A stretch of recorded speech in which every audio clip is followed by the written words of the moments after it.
Hello to everyone. I hope you all are having a great day. Today, I'm here to talk about the topic of my research called Discovering Synergies Between Design and Financial Literacy.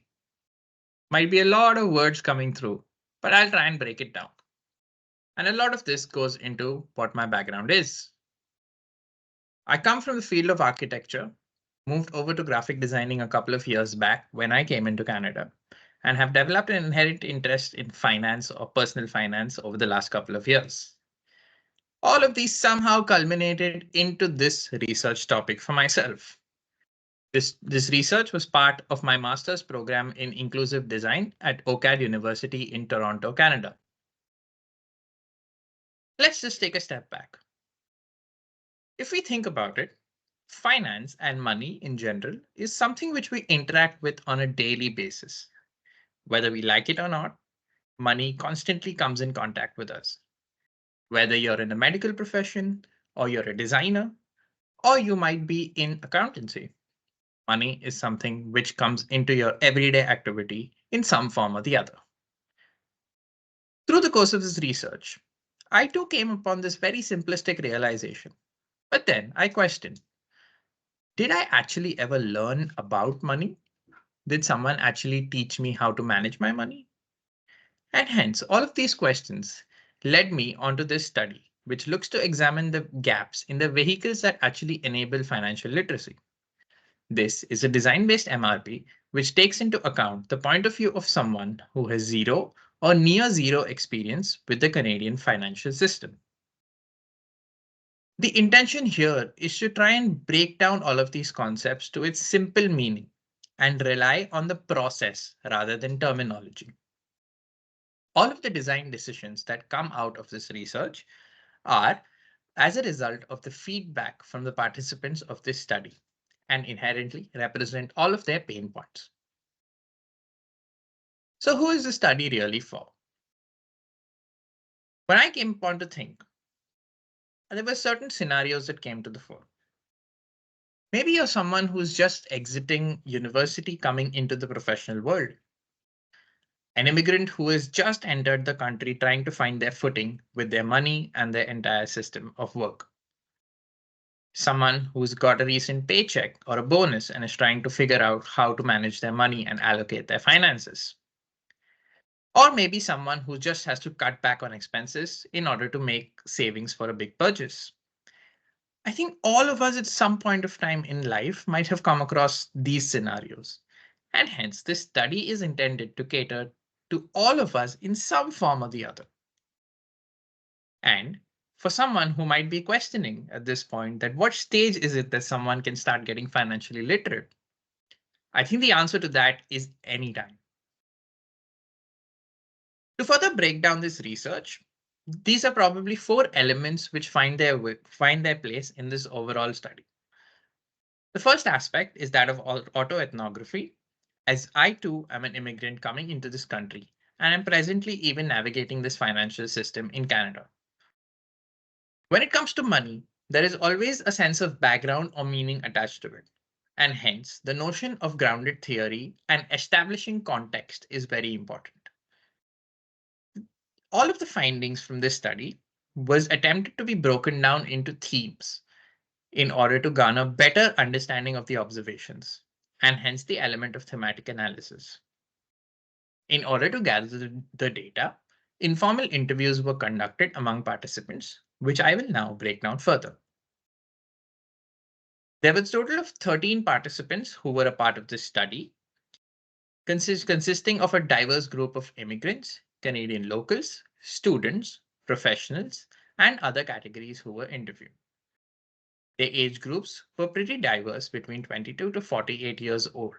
Hence, with the attempt to gather some amount of rich data and through their vast experiences, different scenarios which they came across.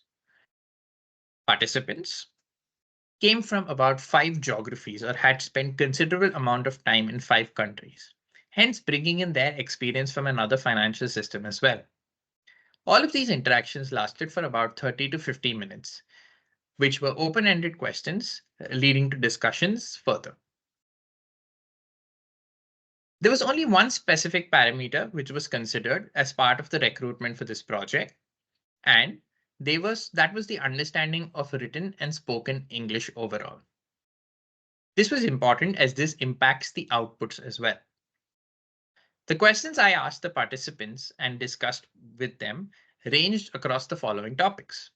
It was about professional or educational background, financial experience, past interactions with monetary systems, outlook towards money, life cycle of money and desired goals, importance of financial literacy in their lives, and the general ways in which they learn. These interactions also led to further themes which came out of them, which were: when do these challenges actually first arise? By when do these doubts need to be addressed? Is there a particular segment within the financial system which is particularly challenging? And what measures are already in place? If they are in place, why are they falling short? And does one method supersede the other? There were about four themes that emerged from all of these interactions, which form the pillars of this research, which is banking, taxation, budgeting, and investing. In inclusive design, we often consider the edge case, or the person who might be the most vulnerable. Having said that, as part of this research and the parameters that were set, the design outputs were intended for someone who is new into the country as an international immigrant student who happens to be the edge case of my study.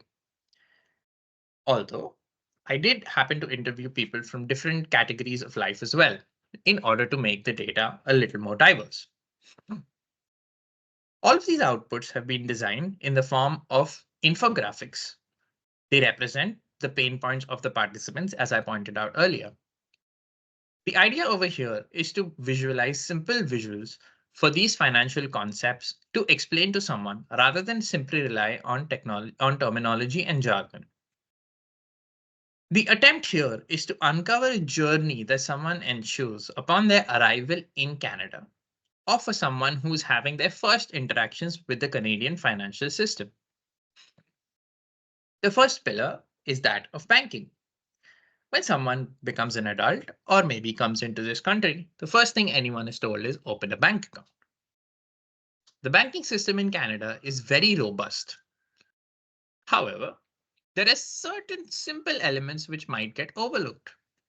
For example, as part of the study, I went into each of the banking websites and went to their homepage as a fresh customer. And I was encountered with the words like premium and advantage and smart and preferred or ultimate and performance and so on and so forth.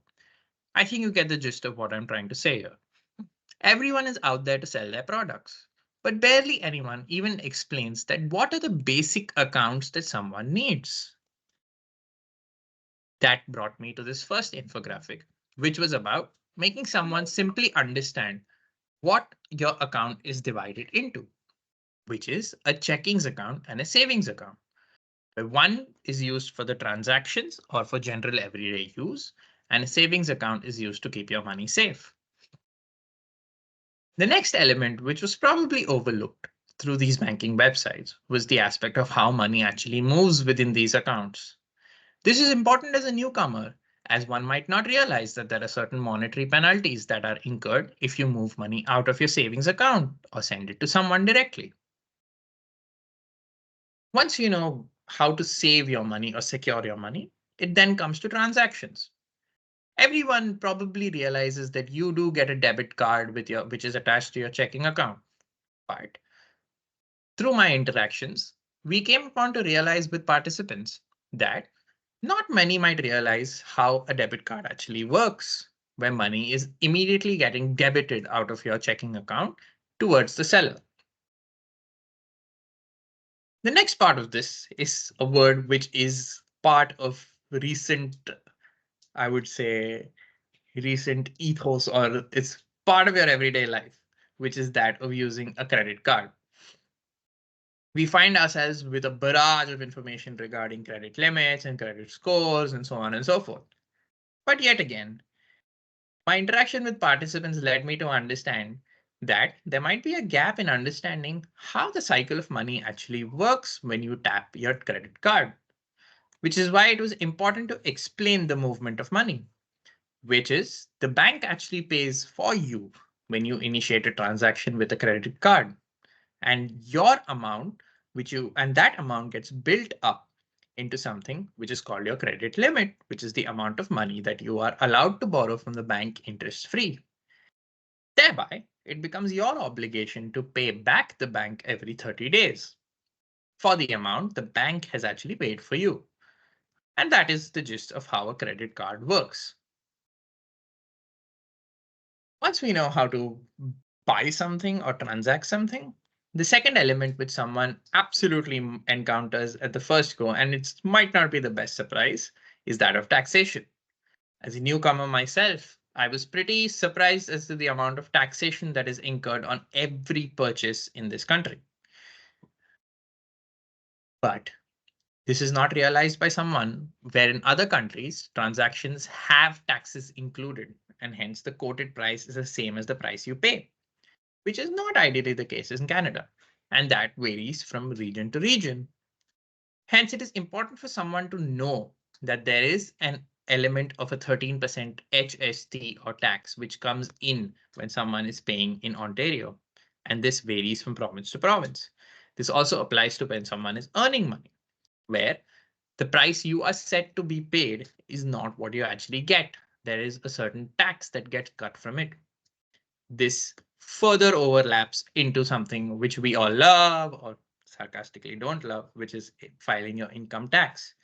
Income tax in Canada is regulated by certain forms which are given by the Canadian Revenue Agency, which are the CRA.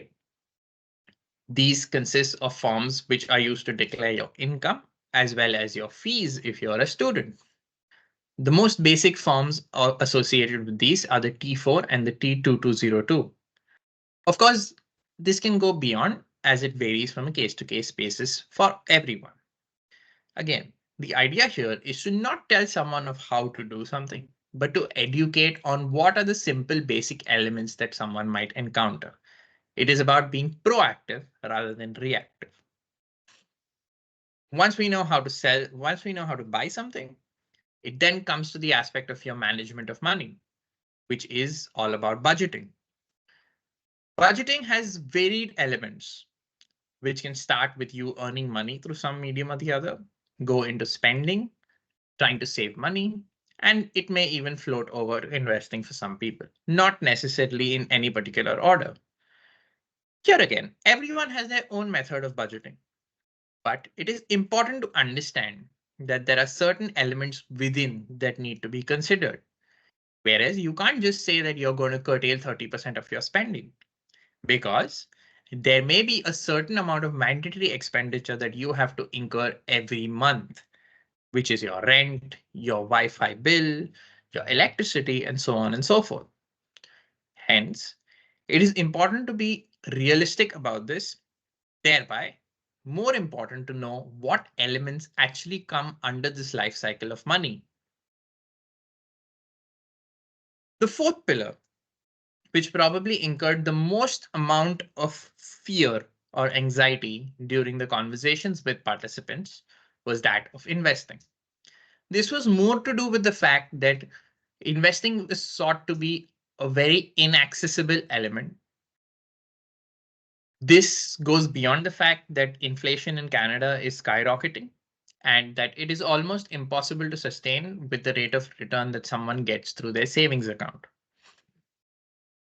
However, here it was important to highlight that there are certain instruments which eliminate the aspect of risk which came forth, such as the guaranteed investment certificate, which can be done for a specific rate of interest over a period of time. Few participants were not aware of these instruments existing. Everyone hears of the terminologies of TFSA or tax-free savings account when they come into Canada. How does one actually use it?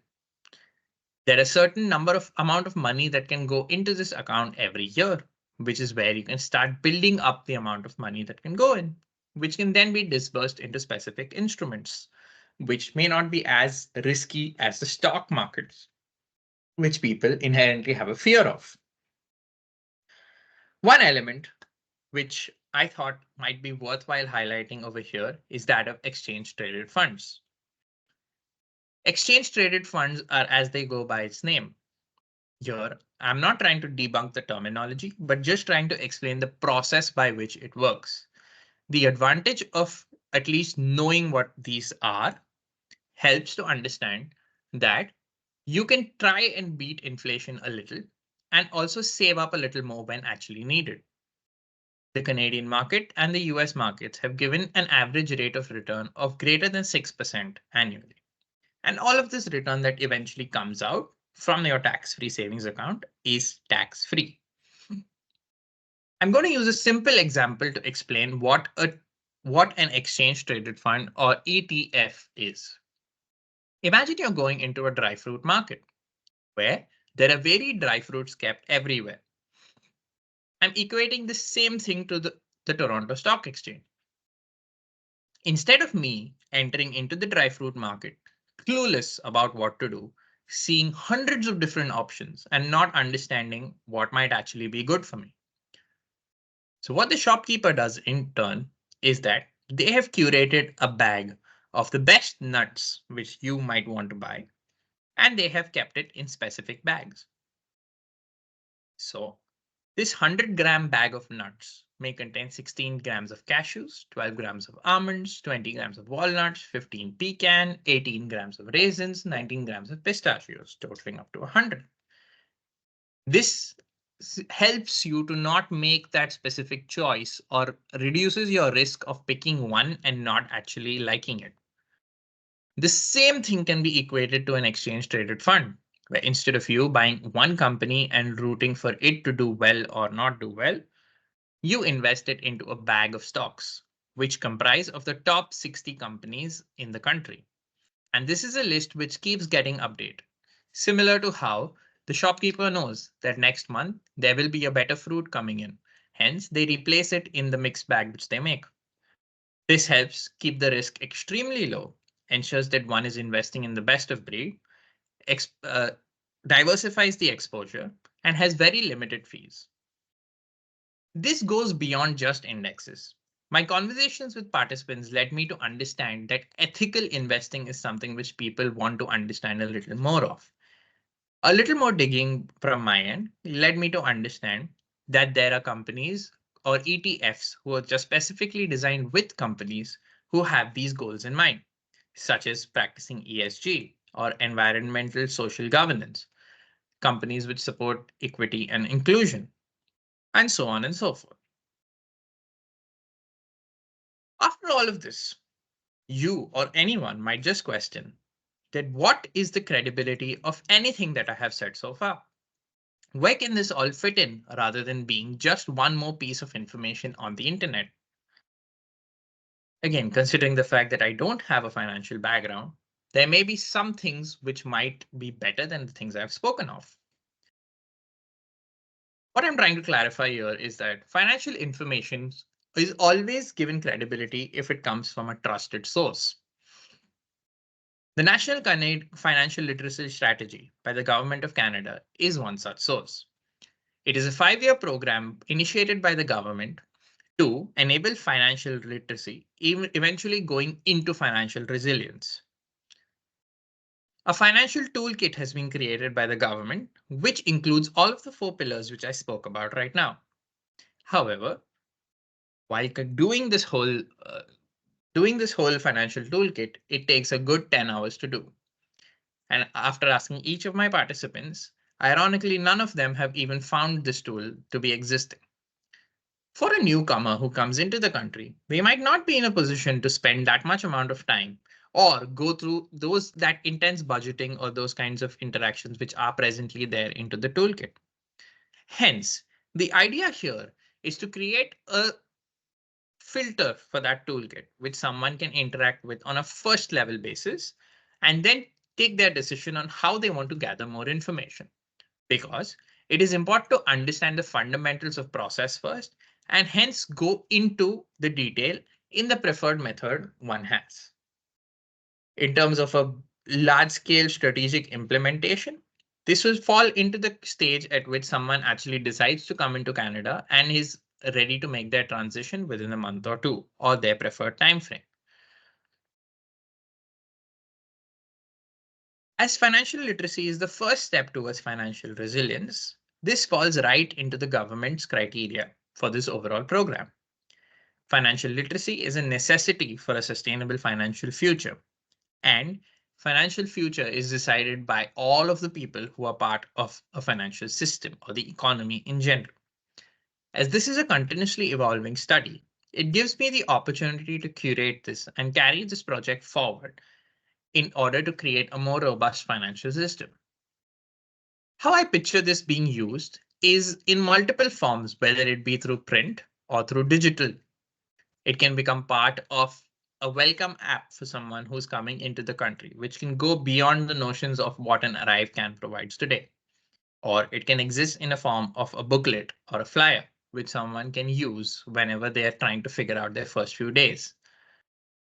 The idea here is to take that one step further to ease someone's transition into this country, helping them secure a better financial future. Thank you so much.